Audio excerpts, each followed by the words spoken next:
ꯅꯨꯡꯁꯤꯕꯤꯗꯨꯅ Manipuri entertainment ꯆꯦꯅꯦꯜꯕꯨ subscribe ꯑꯃꯁꯨꯡ like ꯇꯧꯕꯤꯔꯝꯃꯨ꯫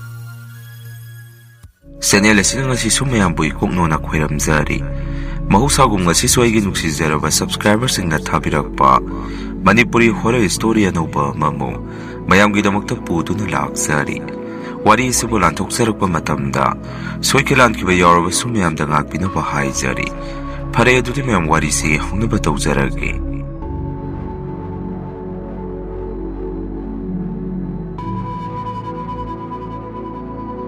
ꯑꯩꯒꯤ ꯃꯤꯡꯁꯦ ꯍꯦꯟꯊꯣꯏꯕ ꯀꯧꯖꯩ꯫ ꯋꯥꯔꯤꯁꯦ ꯑꯩꯈꯣꯏꯒꯤ ꯏꯃꯨꯡꯗ ꯊꯣꯛꯈꯤꯕ ꯑꯁꯦꯡꯕ ꯋꯥꯔꯤꯅꯤ꯫ ꯃꯇꯝꯗꯣ ꯑꯩꯅ ꯄꯥꯈꯪ ꯐꯥꯒꯠꯂꯛꯄ ꯃꯇꯝꯒꯤ ꯋꯥꯔꯤꯅꯤ꯫ ꯕꯕꯥꯒ ꯑꯩꯒ ꯗꯗꯥꯒ ꯑꯩꯈꯣꯏ ꯑꯍꯨꯝ ꯈꯛꯇ ꯂꯩꯖꯕꯅꯤ꯫ ꯏꯃꯥꯗꯤ ꯑꯩꯅ ꯄꯨꯀꯛ ꯆꯥꯎꯔꯛꯄꯗꯒꯤ ꯑꯅꯥꯕ ꯑꯃꯅ ꯃꯔꯝ ꯑꯣꯏꯔꯒ ꯑꯗꯨꯃꯛ ꯂꯩꯈꯤꯗ꯭ꯔꯦ꯫ ꯗꯗꯥꯁꯦ ꯂꯥꯏꯔꯤꯛ ꯂꯥꯏꯁꯨ ꯌꯥꯝꯅ ꯍꯩꯔꯒꯁꯨ ꯁꯔꯀꯥꯔꯒꯤ ꯊꯕꯛꯁꯨ ꯇ꯭ꯔꯥꯏ ꯃꯌꯥꯝ ꯑꯃ ꯇꯧꯔꯒꯁꯨ ꯊꯕꯛꯁꯦ ꯀꯌꯥ ꯄꯥꯛ ꯍꯦꯛꯇ ꯈꯜꯂꯛꯇꯦ꯫ ꯂꯥꯏꯔꯕ ꯃꯤꯆꯪ ꯁꯪꯒ ꯂꯩꯖꯗꯕꯒꯤꯅꯤ ꯍꯥꯏꯗꯣꯏꯔꯥ, ꯁꯦꯟ ꯄꯤꯗꯕꯩꯅꯤ ꯍꯥꯏꯗꯣꯏꯔꯥ ꯈꯪꯗꯦ꯫ ꯕꯕꯥꯅ ꯏꯪꯈꯣꯜ ꯃꯆꯦꯠ ꯑꯃ ꯌꯣꯟꯊꯣꯛꯑꯒ ꯄꯩꯁꯥ ꯄꯤꯁꯤ ꯍꯥꯏꯕꯁꯨ ꯗꯗꯥꯅ ꯌꯥꯔꯝꯗꯦ꯫ ꯑꯩꯈꯣꯏꯒꯤ ꯏꯪꯈꯣꯜꯁꯦ ꯑꯗꯨꯝ ꯄꯨꯄꯨ ꯍꯣꯏꯅ ꯆꯥꯎꯅ ꯊꯝꯕꯤꯔꯝꯕꯅ ꯑꯗꯨꯝ ꯃꯔꯥꯡ ꯀꯥꯏꯅ ꯆꯥꯎꯅ ꯂꯩ꯫ ꯕꯕꯥꯒ ꯑꯩꯒꯅ ꯏꯪꯈꯣꯜ ꯑꯁꯤ ꯏꯟꯁꯥꯡ ꯅꯥꯄꯤꯁꯨ ꯃꯌꯥꯝ ꯑꯃ ꯊꯥꯔꯛꯑꯝꯃꯤ꯫ ꯏꯟꯁꯥꯡꯁꯦ ꯃꯍꯩ ꯃꯔꯣꯡ ꯌꯥꯜꯂꯛꯄꯒ ꯈꯔ ꯂꯩꯀꯥꯏꯗ ꯊꯥꯕꯗ ꯁꯦꯟꯐꯝ ꯈꯔꯗꯤ ꯑꯗꯨꯝ ꯐꯪꯉꯝꯃꯤ꯫ ꯗꯗꯥꯗꯤ ꯊꯕꯛ ꯇ꯭ꯔꯥꯏ ꯇꯧꯈꯤꯅꯤ ꯍꯥꯏꯗꯅ ꯆꯦꯟ ꯆꯣꯡꯗꯨꯅ ꯏꯟꯇꯔꯚ꯭ꯌꯨ ꯀꯌꯥ ꯑꯃꯁꯨ ꯌꯥꯎꯏ꯫ ꯑꯗꯨꯕꯨ ꯃꯔꯥꯏꯕꯛ ꯂꯩꯇꯕꯅꯁꯨ ꯈꯟ ꯍꯦꯛ ꯈꯜꯂꯛꯇꯦ꯫ ꯕꯕꯥꯅ ꯀꯣꯟꯅ ꯊꯪꯗ ꯑꯆꯧꯕ, "ꯀꯥꯟꯅꯔꯣꯏ, ꯅꯪꯒꯤ ꯑꯦꯛꯖꯥꯝꯁꯤꯡꯗꯣ ꯊꯥꯔꯨꯔꯅꯨ꯫ ꯃꯗꯨꯒꯤ ꯁꯔꯨꯛ ꯏꯪꯈꯣꯜ ꯑꯁꯤ ꯅꯆꯤꯟ ꯅꯅꯥꯎ ꯀꯣꯏꯃꯤꯟꯅꯧ꯫ ꯏꯪꯈꯣꯜ ꯍꯥꯏꯔꯦ ꯑꯁꯨꯛ ꯆꯥꯎꯔꯤꯁꯤꯕꯨ ꯀꯩꯅꯣ? ꯃꯇꯝꯒꯤ ꯑꯣꯏꯅ ꯏꯟꯁꯥꯡ ꯅꯥꯄꯤ ꯊꯥꯔꯒ ꯌꯣꯜꯂꯒꯁꯨ ꯁꯦꯟꯐꯝ ꯈꯪꯅꯤ."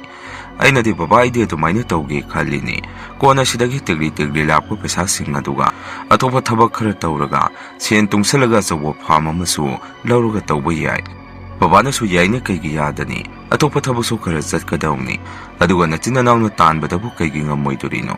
ꯁꯔꯀꯥꯔꯒꯤ ꯊꯕꯛ ꯈꯛꯇ ꯊꯕꯛ ꯅꯠꯇꯦ꯫ ꯋꯥꯅ ꯅꯣꯡꯃꯒꯤ ꯍꯖꯤꯔꯥ ꯁꯨꯔꯤꯕꯁꯤꯡꯁꯨ ꯂꯥꯏꯔꯤꯛ ꯍꯩꯔꯕ ꯃꯌꯥꯝ ꯑꯃ ꯌꯥꯎꯔꯤꯕꯅꯤ꯫ ꯊꯕꯛ ꯈꯨꯗꯤꯡꯃꯛ ꯂꯥꯏꯔꯤꯛ ꯍꯩꯇ꯭ꯔꯕꯗꯤ ꯑꯃꯠꯇ ꯌꯥꯗ꯭ꯔꯕꯅꯤ꯫ ꯌꯨꯝ ꯁꯥꯕ ꯆꯠꯂꯤꯕ ꯃꯤꯁꯤꯡꯁꯨ ꯑꯪꯀ ꯂꯤꯡꯗꯕ ꯌꯥꯄꯣꯠꯇꯦ꯫ ꯕꯕꯥꯒꯤ ꯋꯥꯐꯝ ꯑꯗꯨꯗ ꯗꯗꯥꯁꯨ ꯅꯣꯛꯑꯝꯃꯤ꯫ ꯑꯁꯨꯝꯅ ꯗꯗꯥꯒ ꯑꯩꯒꯁꯨ ꯕꯕꯥꯒꯤ ꯋꯥꯗꯨ ꯌꯥꯔꯗꯨꯅ ꯏꯪꯈꯣꯜ ꯑꯗꯨꯕꯨ ꯐꯖꯅ ꯌꯦꯡꯁꯤꯟꯗꯨꯅ ꯏꯟꯁꯥꯡ ꯅꯥꯄꯤ ꯊꯥꯃꯤꯟꯅꯔꯝꯃꯤ꯫ ꯕꯕꯥꯁꯨ ꯃꯥꯒꯤ ꯐꯥꯔꯝ ꯑꯁꯤ ꯗꯨꯀꯥꯟꯗꯨ ꯌꯥꯎꯗꯨꯅ ꯁꯦꯜ ꯑꯗꯨꯝ ꯇꯥꯟꯖꯔꯝꯃꯤ꯫ ꯑꯁꯨꯝꯅ ꯈꯔ ꯇꯨꯡꯁꯤꯜꯂꯛꯄ ꯄꯩꯁꯥꯁꯤꯡ ꯑꯗꯨꯅ ꯐꯥꯔꯝ ꯑꯃꯗꯤ ꯂꯧꯕ ꯉꯝꯖꯔꯦ꯫ ꯐꯥꯔꯝ ꯑꯗꯨꯗ ꯃꯈꯜꯒꯤ ꯑꯣꯏꯕ ꯏꯟꯁꯥꯡ ꯅꯥꯄꯤ ꯃꯌꯥꯝ ꯑꯃ ꯊꯥꯗꯨꯅ ꯑꯗꯨꯗ ꯌꯦꯡꯁꯤꯟꯗꯨꯅ ꯗꯗꯥ ꯏꯕꯥꯅꯤ ꯀꯟꯅ ꯍꯣꯠꯅꯔꯝꯃꯤ꯫ ꯅꯣꯡꯃ ꯑꯩꯅ ꯈꯣꯡ ꯍꯥꯝꯃꯨꯔꯒ ꯊꯣꯔꯛꯄꯗ ꯑꯩꯈꯣꯏꯒꯤ ꯏꯪꯈꯣꯜ ꯑꯁꯤꯗ ꯂꯤꯟ ꯑꯃꯨꯕ ꯑꯆꯧꯕ ꯑꯃ ꯎꯔꯛꯑꯝꯃꯤ꯫ ꯑꯩꯁꯨ ꯈꯪꯄ꯭ꯔꯦꯛ ꯈꯪꯗꯨꯅ ꯀꯔꯤ ꯂꯤꯟꯅꯣ ꯁꯤꯗꯤ, ꯈꯨꯆꯥꯎꯁꯤꯗꯤ ꯍꯥꯏꯗꯅ ꯕꯕꯥꯕꯨ ꯀꯧꯊꯣꯛꯑꯒ ꯌꯦꯡꯍꯜꯂꯛꯑꯝꯃꯤ꯫ ꯕꯕꯥꯁꯨ ꯊꯣꯔꯛꯇꯨꯅ ꯑꯩꯉꯣꯟꯗ ꯍꯪꯉꯛꯏ, "ꯑꯇꯣꯝꯕ ꯀꯩꯗꯧꯕ ꯌꯥꯎꯔꯒꯦ?" ꯑꯩꯅꯁꯨ, "ꯕꯕꯥ, ꯑꯁꯤꯗꯒꯤ ꯂꯤꯟꯁꯦ ꯑꯃꯨꯛꯇ ꯌꯦꯡꯉꯨꯅꯦ, ꯑꯣꯟꯊꯣꯛꯅ ꯆꯥꯎꯈ꯭ꯔꯦ, ꯍꯥꯠꯇꯣꯛꯑꯕꯅ ꯐꯗꯣꯔꯤꯔꯥ?"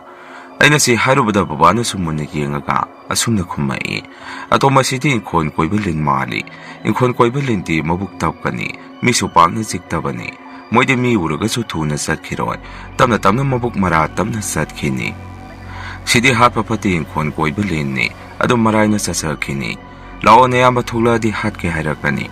ꯑꯩꯅꯁꯨ, "ꯍꯥꯏꯔꯣꯏꯕ ꯕꯕꯥ, ꯏꯪꯈꯣꯜ ꯀꯣꯏꯕ ꯂꯤꯟꯕꯨ ꯍꯥꯠꯄ ꯍꯧꯅꯗꯦ." ꯑꯩꯒꯤ ꯋꯥꯐꯝ ꯑꯗꯨꯗ ꯕꯕꯥꯅꯁꯨ, "ꯍꯥꯏ, ꯅꯪꯅ ꯈꯪꯄꯣꯠꯇꯦ, ꯅꯌꯥꯝꯕꯗꯤ ꯑꯗꯨ ꯍꯥꯏꯔꯒꯁꯨ ꯊꯥꯖꯗꯕꯅꯤ, ꯂꯥꯛꯑꯣ ꯆꯠꯆꯈ꯭ꯔꯅꯤ."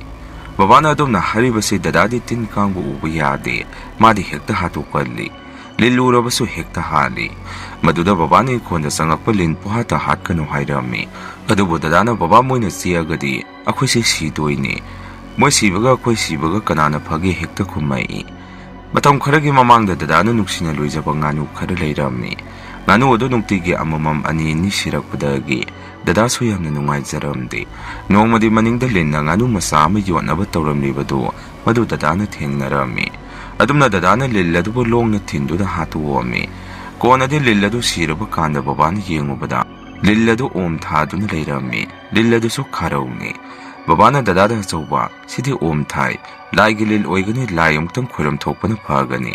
ꯕꯕꯥꯒꯤ ꯋꯥꯐꯝ ꯑꯗꯨꯗ ꯗꯗꯥꯅ, "ꯕꯕꯥ, ꯀꯔꯤꯒꯤ ꯂꯥꯏꯒꯤ ꯂꯤꯟꯅꯣ? ꯂꯥꯏꯒꯤ ꯂꯤꯟ ꯑꯣꯏꯔꯒꯕꯨ ꯑꯩꯒꯤ ꯉꯥꯅꯨ ꯊꯝꯂꯤꯕꯁꯤꯕꯨ ꯆꯥꯒꯗ꯭ꯔꯣ? ꯍꯧꯖꯤꯛꯇꯁꯨ ꯃꯥꯅ ꯑꯃ ꯌꯣꯠꯀꯦ ꯇꯧꯔꯝꯂꯤꯁꯤꯅꯤ, ꯑꯩꯅ ꯎꯕꯗꯒꯤ ꯍꯥꯠꯇꯣꯛꯂꯤꯕꯅꯤ." ꯕꯕꯥꯅꯁꯨ, "ꯑꯃꯕꯨ ꯑꯣꯏꯔꯦ ꯂꯥꯏ ꯑꯃꯨꯛꯇꯪꯗꯤ ꯈꯣꯏꯔꯝ ꯊꯣꯛꯁꯤ. ꯑꯆꯧꯕ ꯏꯄꯥꯅ ꯍꯥꯏꯔꯤꯕꯁꯤ ꯅꯪꯒꯤ ꯐꯅꯕꯅꯤ." ꯕꯕꯥꯅ ꯍꯥꯏꯃꯟꯕꯗꯒꯤ ꯗꯗꯥꯗꯨ ꯃꯥꯏꯕ ꯇꯧꯗꯨꯅ ꯂꯥꯏ ꯈꯣꯏꯔꯝ ꯊꯣꯛꯑꯝꯃꯤ꯫ ꯗꯗꯥꯗꯤ ꯌꯥꯅꯤꯡꯗꯅ ꯑꯗꯨꯃꯛ ꯁꯥꯎꯗꯨꯅ ꯇꯨꯃꯤꯟꯅ ꯂꯩꯔꯝꯃꯤ꯫ Lighting tabak dada suka hek yadaba, Hanadaba Tazadaba Haibudu Rami. Aduna Babana ingoda Niamba Uragadi Hatke Hirakani Hairibani, Maduna Isudum Kangami. Konkoiba Linsi Magi Magi Yaksalaki Masutu Oibasulay, Adua Yambanadi Masusi Amubu in a Tawali. A Quigi de Kuman Oibanara Kandi, a Quigi Konkoiba Linsi, Amuba Masu Rami. Hadaki Konkoiba Linsi Toinadum Tolami. Aina yamba matam da sudum tengnai aina su da ukini haidana adumna leiramba ubada setek ama pairaga dumak talammi aina tanbada su thuna satpasu oide tamna mara tamna dum satkhi aisu talamaka imungda dum sangai asumna dadaga iga su farm de sangna pi thabadu yonthoga madudagi phangapa paisa do tungselami babana su dadada sauba nang pharmacy phamba tamagera masi yamna kanaba thaba ma oire Ipana Yaurisi Nangwina Yauragiro. The Dana Suhoya Babado Agiwina Yamna Song Hangingi, Migi the Yawusi Migi Makata Sulegani. Babana Sodu Gide Husiking Honegi Komsele Iba, Basasinadum Tegri Tumsilaga, Pambangam Nabatausi. Hosiki when the Nang Tambo in Yauro, Ipana Haying Pazana Hanabiragi, Nanang Paga Igana in Kolesi Yang Salagi. Babagi Wapamadu the Daso Harau Yarami, Asuna Numitudum Haukre. Babana ngangna duna dadasi pharmacy phambadu yaurami babaga igani kholedu tikri yang senduna matam gi obe insang na pi tharami dadasu tamna moigi mapuduna seladum pibirai kona thangda dadasi pharmacy phamba phajana haire matam khare leiraga dadana babada sumna haire baba bazar da koi pharmacy dukal am laurasi bazar natraga su hospital nakpa maya gumbada adai du oiraga suyai Adu Erabadi Pesasu Yamna Pangani, Poso Yamna Sitkani. Babana Sunangu Pesaki Aleragi, Dukalo Bunga Maduna Nupaga Igasu, Pesabu de Karakradi Lady. The Dana so what Emona Kradi Lady. Handaki in Sangna pissing as Isu Yolaga Yang Haurasi. The Dagi Wadu the Babasu Noktuna, Why Pesami on the Kumjan Gadavasukara Wali. Sigapuna Kumjalaga Yang Bahaiduni, Lol Ho Saksa Tosi. Asuna Mingonda Gesian Karapurga, Quigi Araba Singaduga, Pulapun Selaga Dagi Pharmacy Mahang to me. Dadasu Masaki Dukala Mahang Abada, Yamna Harau Zarami. Pharmacy Hek from Badagia Kui Mungsi, Basakra Topadum Horei. No more Babaka Gasin Konde Sanga Pita Duna Lading, Lilamana Posa Masik La Kudurami. Babana Sulinduna Saliva Dum the Muniging Dudan Hecton Ladami. Lilla doso sum salam badagi maya tisik amba posaga do thadaramaga satkibagum tawi babaga ga sangchenduna posa du butirami ena ngakli badi babana lilla duna sigli ba posa du bo arangba posa kamagum ui adu aina ubana ukak matek wa mate koina tawba ma ui thiba yaba thirba mat aina ukibadu mak aina khulami aina babada baba sinatro hojiki du bo babana so aidi du maina ukidabani Paredo Kolodo Upuda Pazana Hablaga, Laiduk Tangwi Taduna Tamu. Aina Suhot Baba Haidana Kuliba Posakadubo, played a sing Bama the Hapaga, Upuda Hapsanduna Tanami. Asumna ina Posa do Bunukti, Duk Tangwi Taduna Lazarami. Matam Kraleraga Quigi Mungsilantum sang Bahabidu Wairami. The Dagi Pharmacy Suhidak Langta, Pazana Situna Pasasindum Kiamu Pangzerami. Asida Natana Baba Quenina in Konda. Isang napita do na tauriba singado, hana dagi hena pagalami. Adom na taurok padagi babagay kadiyam na harawzay. Adobo dadadi posa do lay haiba kangjadi. Baba ko yani kaktani kangbadi. Basa kumjan na dadagi dukanda saong na tada do na, mi hapto na pambahurami. Ay suwasang mamatamda dum dukanda sa to na pamami. Noong madadana taba matazangi haidana, ay ba dukanda pamnaba kaurok padagi, ay song hek dukando pambasalami. Dadana yum the Lagamagi see Matibada, Upudo hang to Obazani. Upudo the Aina Dumna plate Umaka Hapina Tambado, Mana Kemta Kandana Lang Toami. Sunaina Dukandagi Halakbado Upudo hang dog to the Yang Badadi, Umaka Gadulayramdi. I saw Maduda Swai Lauduna Kadai de Lake Kravazano Kandana, I say Quiti Tirami, Babada so Haidami. Babasuada Tabada in the Tiri with the Masu Yakshin to the Tirami. Ako ni na tiri bedo ubada dadana sang selagto na sumna hangai. Kaino babano ni tiri dubo. Babana so haid upudagi pot ang mamang krene adugi tiri bani. Dadana so karipono tiri dubo. Ay na dada sida umakakamathanam bani adu dada ubro. Dadana so adugi umakakturo. Noy na nga saydagi tiri bedo. Adu di ay na lang tokra bani. Kaya daw gahan wado ba noy na yam na taway ta nagatiri do. Aidi kaiga thiribui khallure. Dadagi wafam aduda babaga igadi yamna sauningami. Babana asawbanang sawan thongna pangkreda ko. Dadana so kaino baba u makak tupu langthokpagi pangi hairidubo. Kaidongna duino adugi u makagaduna. Babana so asawba madu asamba u na tene. Nangbo hiyay sinba u ni. Dadana so kaino hasibo babae di gyan taba ngamdre. Babana dadada wari pumbali duna kangalami. Wari do taba loirakpana ina dadada hangami. Dada poto kadayda langthokragi. Dadana so maningi inkhonda langthokrabani. Aidi thasaba kya ngamdi nuige wasi. Aina babada sumna hai. Baba mapanda mukta thoga thirusi. Ay masak phajana khangi. Baba kaiga so mapanda thoktuna dadana langthokibadu. Madu khwithi thirami. Dadade du maklebtuna yengtuna lay. Thiba yaba thirabasu potudi phangba kaubu laikidre. Phangdrabada aidi yamna nungai charamde. Asumna matam khra leiraga dada sumaga khangajabi nupi mapurakpadagi. Ahan masen yana duna luhongkhirami. Luhongbada so pesa mayam ama puthokhi. Migi pesa khara so pusalami. Dada so pharmacy adum phamami. Baba kaiga so inkhondo senaraga dum lay. Dadana nupi ek thirakpadagi dada se akhona ngangba sakpase mase kaya takhidre. Babana aigi thabakki maramda so wa khara haibada. Dadana baba pesa yaudana thabak tawba yadi khangiduni. Aisu phanayam tawba yaba tawramni duni. Oide khangbadagi sida tariba natro. Asumna harakpadu daiso thawai yamna nungaitana. Adumak tuminna lay. Baba su yamna nungaijaramde. Ikhon koiduna tek baba kaiga adumak pesa talami. Khara leiraga itai mana insan badagi dada se tungana sarage hairei. Babana so saungna phare saro. Ngasidagi oiraga so sakro. Aiga ichanupa tombaga dumak sarage hairami. Numitudagi hongna dadagi itai magasu adum tungana sakre. Babaga iga ngamnaba honaduna sarami. Tha kharagi matung itai masi kumtha sujalakpa. Tha nipanga changakpa daigi matamni. Dada so dukanda thokiba matam moibana yumda leiramde. Babaga iga na inkoni sangna pi hektuna leiringai. Itai masi kanna laura ami. Babaga iga so kaidorabazano haidana. Maninglomda sangduna yengubadadi. Itai masi linna sikpagi phamdaraga kaptuna leirami. Babana so haisida linna si ene. Zalo phone tawgne ambado amukta kau hayo. Aiso tuna dadada gari ima puduna lao. Itai masi linna si haidana kaurami. Khangaude dada so tuna bhel ama puduna lai. Aduga itai mabu hospital na pukhatki. Aina so babada hai. Baba itai magisibo inkon koiba linduna. Aduna chi bazaro. Babana so inkon koiba linsi midi siktabani. Adubo khangdeni. Datai managa makhongna so uthiengubaga yaurabazarani. Mamaidaga net urabadi dum chiglakani. Aina so babadu di kamaina tawni. Itai masi karimata tawroidro. Babana so khangde ado khoi so salusi lao. Na phinaronda hongdorao. Mi yaudagadi nungairoi. Si haidana babaga iga su hospital na satke haidana thorakpada. Itai madi dadana puduna halaami. Aina so baba kariso tawdraba mali. Lae to si haidana. Akhoi so sangsenduna dadada hangami. Dada itai masi kariso tawraroi hairakpro. Doktor nabu karibo hairaki. Dada so sauning na sumna kummei. Natai masina phata nungda thuamagidi noi nungaidoi natro. Dadagi wafam aduda iso ngakna dada kaino hairidubo. Dadana so noi ama yumsida lei haibagi kari kana doino. Natai mana fi loksan basalibadu. Noi na loksan biba kari kai. Dadagi waduda iso tamna dada. Aidi babaga inkon alusa tharingai da khangaudre. Dadana so yare taningde natai magi phibang khangna. Mateng kari mata pangdaba natro. Tungana sanarabani kaidobagi seba tawrudoino si natro. Noi miyamna khallisi. Babana so dadagi wafam aduda achauba nanawga iga so khangaudabagini. Maso masasing ngamdi khangagadi. Nanau nupa lerisi hairakisu yai. Mana haidana khoina kari khangdoino. Dadana babada saungna hairei. Yare baba thabak khudimak khuna sum thillaga taaga leigadro. Khara su khangpham thokpani. Baba so ahan oiraba natro aduna babana hena khangpham thokpani. Asumna hainaduna itai mabu sambiduna dadana imungda pusanduna sangki. Aisa nungaitana babada yengduna lei. Babana so engonda sumna hairei. Karisu khaluno isa sidi lao chaka thongnaba tawrurasi imungda changau.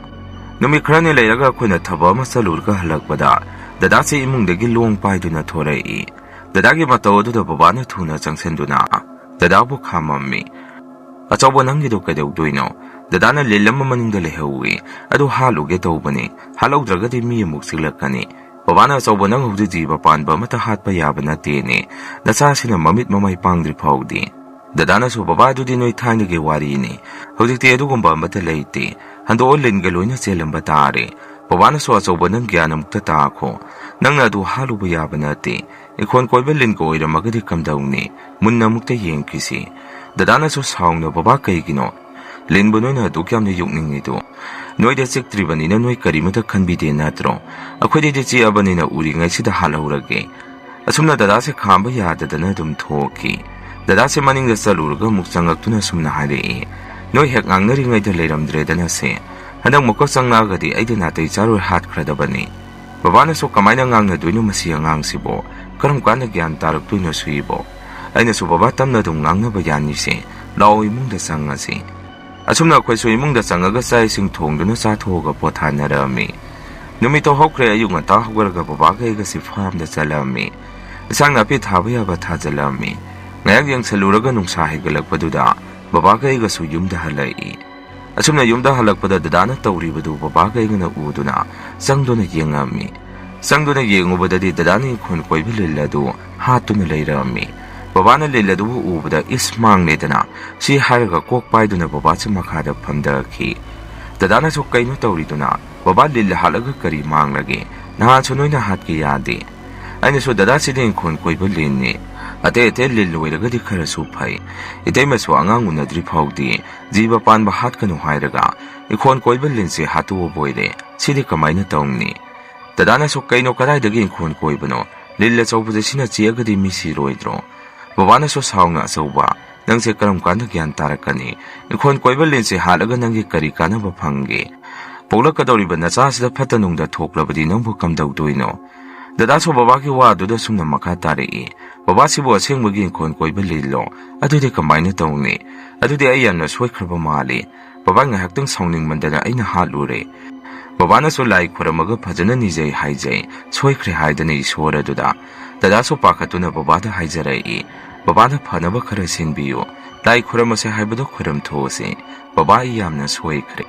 Asumna babana ahiba maiba makawdo na dadana haluriba. Lilladuki matang dalay kuram tuwami. Maiba do na so isloire dako. Noy na tawrisi wakan yaw di na. Babana so maiba do da haijarami. Wazana karapa na ba sinbiramo. Maiba do na so pare-pare ay nakuktok bibang ngambra yengi. Asumna lay kuram ba matong maiba do na sumna hailai. Ay na yana ba di kuram na ba ni. Adubo awana sa tiyang di karapanga kidawri ko. Simade na nga topang ngamoy duri. Dada so maibigi wapam atuda yamna nungaitana matway wana leijarambi.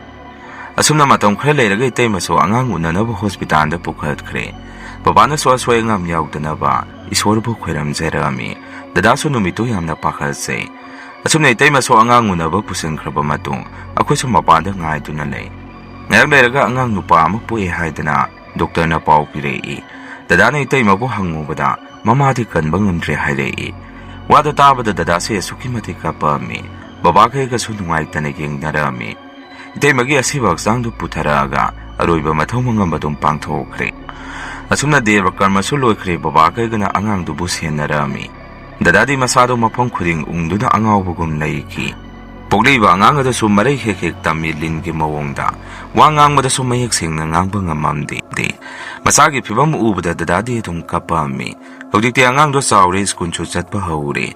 Adubo maray tambalin daw na kaambadi hawzik suliyaptri. Mayam ahamagi wari si matanga say daloy zari.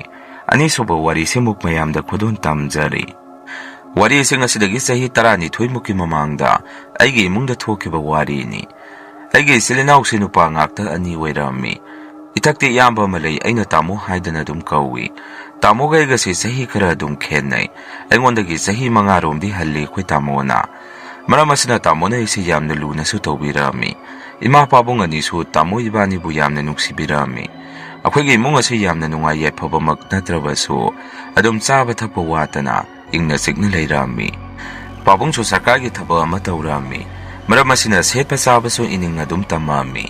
Asum na yam na nuksinalairak pa na ako'y tamo iba ni su. Pakang haibado loy na pari. Tamo so sahi kontraso zalok pa matang ni. Maramas na pabong imakoy na. Tamo da luhong magiwahag duomi. Tamo di taba matawrog luhong zagi haydo na leja bazani. Ado da pabong imaso ahanoy sa laban na. Mamong pamagpadagi tamo da kanatami. Sumtangan madagi tamo sumaga kang nazaba. Itay mado yung masda pusalay. Itay mado yeng bada yam na ingtab na uwi. Masak so yam na pazay. Tamogi Itemagasi matam sangna khangnari hai. Asumna tawduna tamodu luhongbirami. Luhongaba matung Itemana pabungi mabusu phajana seba tawbiduna imung asibusu phajana yengsanbirami. Tamogi thabak hainabadu yaraktabadagi tamosu Itemasu lairabanina thabak ngaiduna leibadu matam pamuraktuna akhoi leijaba farm aduda nga thadaduda nga karbar oina tawrami. Asumna matam khara leiraga iso government gi thaba makhalaktana aise thabak tawba hauki. Aina adumna thabak tawba haurakpadagi imung ase hanadagi hena nungaiba haibadu oiki. Tamoso luhongba sahi mafabaga ikoi kuidana masa phaibok ani phangjaraki. Angang adu nupa ngakta wairami. Adumna maso angang ani do phangjabadagi pabungi masu yamna haraujarami. Makhoina Itema adusu masada una adum luna sana tawbirami. Ikoi kuidana pabungso ahal lainana maram moiduna adum laikhidre. Pabung laikhidraba matung imaso wakhan namna sontharami.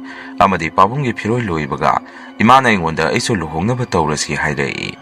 Aiso thabak masa ama tawjarabanina imana hairibadu madu yaduna aiga nuksinajariba nupi adu yumda pusalai. Luhongbadu ikoi kuidana athubada adum hongkhre. Aigi nupigi mamingna linthoi kawi. Mase khara pangtak tawba haidoira. Chamba haidoira mati woire. Maga aiga sis chahi ahum nuksinarapani. Ibani luhongaba matung matam kharadi akhoi imung manung pulap nuksi sanana leiminarami. Adubu aigi nupina mironba haurakpadagi Itema asi mawong ama tawba haurei. Akhoi inthi nungaina wa ngangdaba amadi toina isau langba haurei. Imana Itemagi mawong aduda yararoi khangduna aigi nupina angang unaba loiraba matung masa khara phagalakpaga tamoga igase tongan pisa thoami. Imana di aina atomba oibanina aiga saminarami.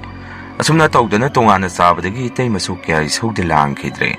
Tamosu Itemana khara ngamlap jatpanina Itemana tawbuda wa kariso hairamdi. Aigidi sanupi amakhakni makhatana angangsu pokpa yaramdre. Maram masina aiga aigi nupi gana sanupi ase asukimatik luna tawjarami.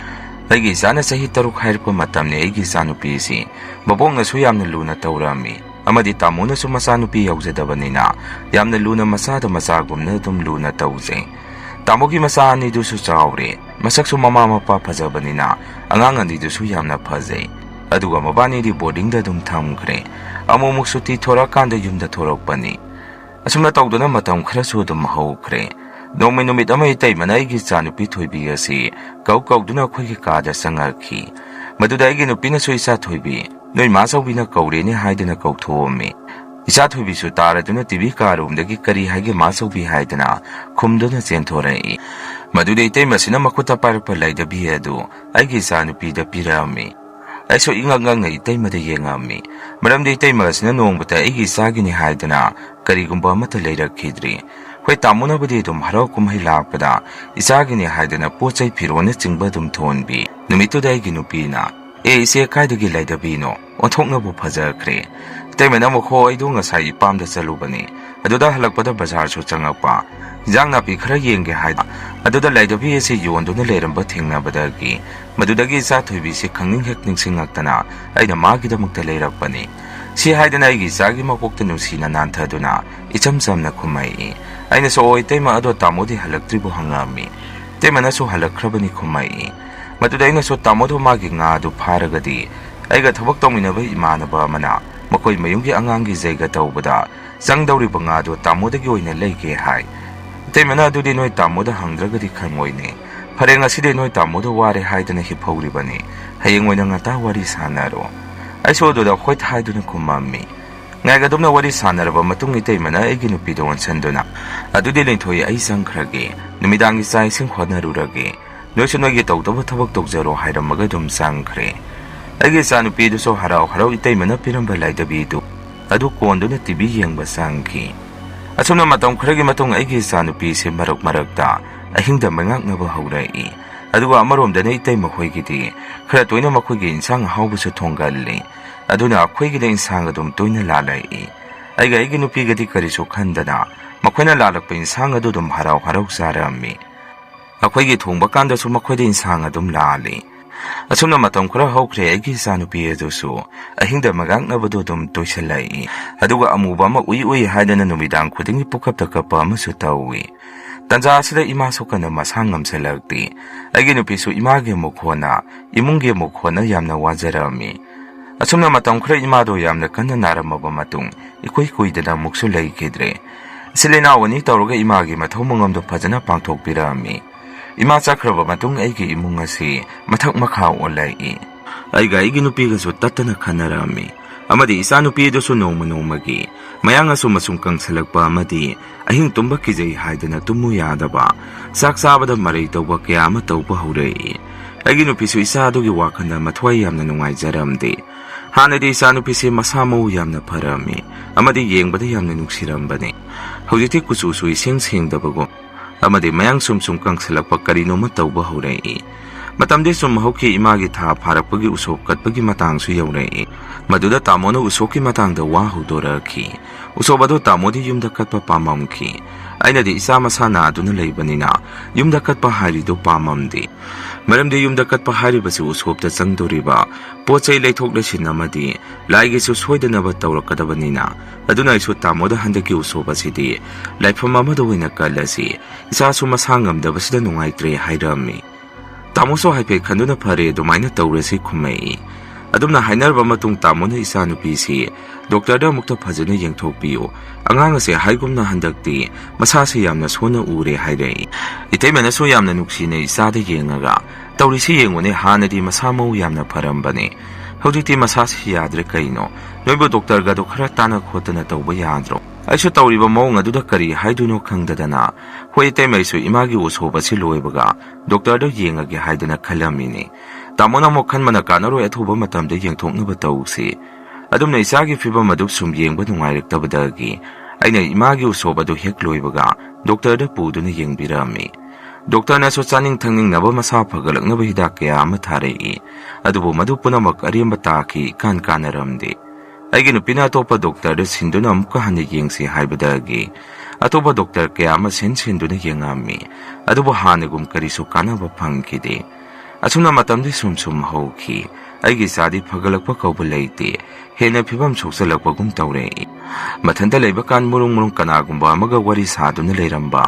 Masigumba toina thengnaba haurei. Amadi hanagi matawgum. Mangaknabana singba kaya ama taurami. Masida sunatana aigi nupiga aigasu maram leitana pukhata khanarami. Aigi sada natana aigi nupisisu amumuk mangaknarami. Isa so skun salu haiba yadaba masi mangba amumuk kijay haidana pugapta kappa. Skunda wanthari haidana parents ko rokpasi khara toina tawrakpadagi. Matam khradi skul asi lephalasi haidana lephalle. Adubu isagi masase sumsum yang kangsalakpa yengbada yamna nungaitaba haibadu hoirami. Makoigi ozana su nuksibiduna phone tawraktuna kaidoba yaurke haidana hangbirai. Maduda aigi nupina handak masa naandana leire. Khara phagalakpaga kahalage haidana oza singda su phajana hairami. Nongma aigi nupigi mama aigi inimpoksi masugi paudu tabadagi masu yengba laami. Aduga aigi nupida nakhoiba doctor na phaba ngamde hairagadi nakhoiso maibra karino tanadana yengthokpa yai haidana sairai. Maduda aigi nupina ima kananabu adumaina tawduina khumami. Aina so ima maibagi maramda mandeda hairami. Maduda aigi nupigi mama aduna saungna ibunga laitin maram oiramni haibanate imagi se tawriba amadi oiriba mongsina oiba yabado haibani. Nakhoiso laitin ase punglai sulainak lawganu. Laitin ga mari leine de haibado yengthoga khangadabani. Farega khangaba yamna haiba maiba malai. Ima maduda wari saduna maiba dugi asangba numit yengduna ayyo masida puduna laage aduga yenghalasi. Aduga ibema tabra ibungo nangsu taw. Numit adudi nakhoi thaba ate chathura nuko isusu skun kahalura nu hairei. Maduda aigi nupina hoitima thobibodi nongnini skun suti lauribani. Ima so wari ngahak tawramaga mayumda hankhre. Numit khrani leiraga aigi nupigi mamadu nungthinda aigi nupida phone tawraki. Aduga hayeng ase maibadu laani. Ibungo do so chatholura nu hairei.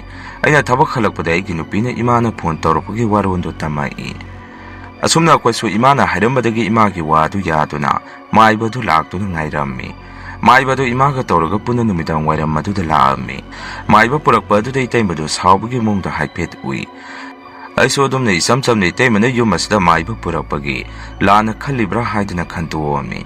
Adubu angakpane miyoi pa haibasi Isilina Pok Tazaba Yadaba Haibaduni, Mai Baduna Yang Bataki Munda, Posem Toxilakbo Widami, Madu Hangapatagi Egin Pigi Mamasi Yamna Saurami, Amadi Natina Oiragasuma Patava Tabasi, Karigi Tongarino Haidana Yamna Sawi.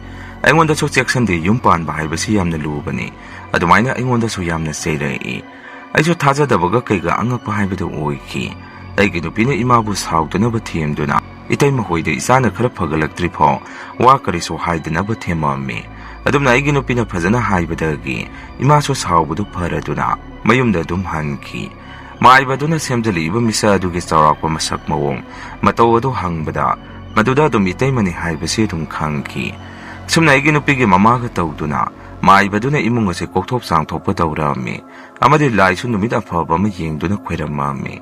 Adumna Mai Badugi Mating Nagi starts a hot gadini Damana, Pidakiba like the Bia do the same to the Kibani Hibasiso, a queen of Kampungamki. Amadi Yumasida Labung on the Naba, Aginu Piga Igasi, Kaina never insang the Posemke Amatoxila Poirami. Asumna Mai Baduna Tam the Tamni Ying Badaki. Agi Mungasi Karadi Pagalai. Adu Tema do Swagin Piga Yam the Tina Numit Amadi Kanarami. Adu Mioiva Hibasi Makuna Taurikiba Swiba Kayado. Swakre Hibagi Mahuta. Makwiti Togdi Hidena Kumai. I saw Maduda Saudani, Tema Dudica and Taman Noma. Isada Pirakiba like the Bia Duda. Yatum the Samkra yet on the Yarum Miti Hangami. Maduda Temas is Hang again Duda. Adu Yarum Babo and a Kangra Hidena Kumai. Masig Matunga Tamosi Amukana Kona Nangderamdi. Yumama Tadale Mineragasu, Temohiga Quigasi, Togdodo the Kong Nangabamata Tauramdi, Tangai Padavamatang the Wamani Hainaba Dunatana, as soon as Gisano Piece Pagla Padamatam Karasanki, the Kagi Miniso Quigi, Mung the talk to Warido, Makwisho Tarbo Mali, Kamina Taurino Haidenadum Hangai. Agin Pinaso Imungisak Tong Navin Sang Napi, Labor to Bada, Lakagi Bina Hangmalak Badagi, Masuma the to Hibasi Yaramdi, Adunaina Tabak Halak Sakungi Posay singasi in a later Loina Halami. Asuna Quidagi Hendorak the Nate Masidalakagi Mina Hangak Badasu, Quay Demasima Maisi Tampam Kandrabazani. Demas a Quay over the Yamnas Hauba Madi, Itatanis Holang Bahorei. Amadi attain with the Eginupina and Wondasu. Demas lies Hanabagi Mong that we hide in a pau tamai. Madudaina su young saluno, Uragasukari so haiduno. Kamanung the dum to Minasang Oaduga make it keto Hairami. Yungi Pukile Badum the Sui Sing Sopas Padasu, Lighten Kuram to Kibagi Lamase Taba Madi, Kuram Kibadang Idabagi Polam Saram Tingnaba Madi, Yumasisu labor the Ye Hangadaba, Numidang Wadamta Amubama Imung the Hek Lalagas Kibagi Moonda, Adamani Tay now the Hector Urami, sounding the Naginu Piga Sukarimata Haramdi, Amo Quida Patanung the Tora Kadra Kandana, Admina Toxilak Padagi Temagi Moonga to Kia Hinarakta Badagi. Masigi Matunga Swagi, Mungamadi Isagi the Maktakalaga, Isanupi Sokara Pagalak Padagi, Aginupida Mapamasi Taduosi, Aduatopa in Kolama Lauraga Home Crasi Haidami. Asumna Aginupiga Tauraga Tuba Matam the Lord Lauduna, in Kolama Ying to the Yum Saba Hurami. Adumina Kona Yum Hong and Haibaduda, Tamoti Matwai Karanungairamdi, Adui Temadi Yamna Haraurami. I show Yum Saba Keka Lurba Matunga Mitapaba Ying Duna, a quiggy Yumadu Hongdora key. Masig Matung isa sukari matatau kidre, Hanugum Masamo ikan kanalaire, Amadi Hanigi Matagum Zang Naina, Skonsodum Kaba Hore. I saw again Pigas of Kanasena Yaudana, Oditi Puna Harau Haranungaina Lazare. I ngasip Hawaii sing by Yumatuda, Amukana Kungunta Rudri. I gaigin Pigana Kona some Tokiba Duki Maramda, Oibeaba Wadido some Kanarapada. Itamana quite a posem toxilak padu. I get a sanupi makak popanina, Makwagi Nupang Akta and Yisubanina, Babunga Tambirami Belantum Madu, Makwagi will never Torokani hide than a kalami. Madunatan a Tamana quite Duna Torokatavagi Maramasilamdi. Masinimiam Sigirian Hore story. Matingi Wadi Tagalak with a Miam Punamuk Ting Narasi. Masigidi Miam the Kikaina never be dead Lausari.